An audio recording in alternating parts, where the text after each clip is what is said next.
అకస్మాత్తుగా పూనం కౌర్ సినిమా నటి రంగంలోకి వచ్చింది. వాస్తవంగా క్రిందటి ఎన్నికలకు ముందు ఆవిడ మేజర్ కాన్సెప్టు హైలైట్ అయింది. ఏది అప్పట్లో పవన్ కళ్యాణ్ని ఆవిడని అడ్డుపెట్టి టార్గెట్ చేయడానికి ప్రయత్నించారు. అప్పుడు నేను కూడా ప్రస్తావించాను, అది తప్పుడు ప్రచారం చేశారన్నటువంటి. చనిపోయినటువంటి దివంగత కత్తి మహేష్ ఒక ఆరోపణ చేసుకొచ్చారు. అప్పుడు అన్యాయంగా నన్ను లాగుతున్నారని ఆవిడ చేస్తుంది. అయితే సామాజిక అంశాల మీద కఠినంగా స్పందిస్తుంది ఆవిడ, తీవ్రంగా స్పందిస్తుంటుంది. ఏదైతే గీతాంజలి మరణం మీద తీవ్ర ఆవేదన వ్యక్తం చేసింది, ఆగ్రహం వ్యక్తం చేసింది.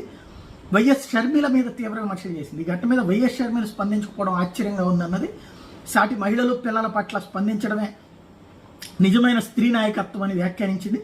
పిసిసి అధ్యక్షురాల మీద విమర్శలు గుప్పించింది పూనం కౌర్. ఇది సంచలనం. ఎందుకంటే షర్మిల ఇక్కడ జగన్ని ద్వేషిస్తోంది తప్పించి ప్రజల కోసం కాదు, తెలుగుదేశం పార్టీకి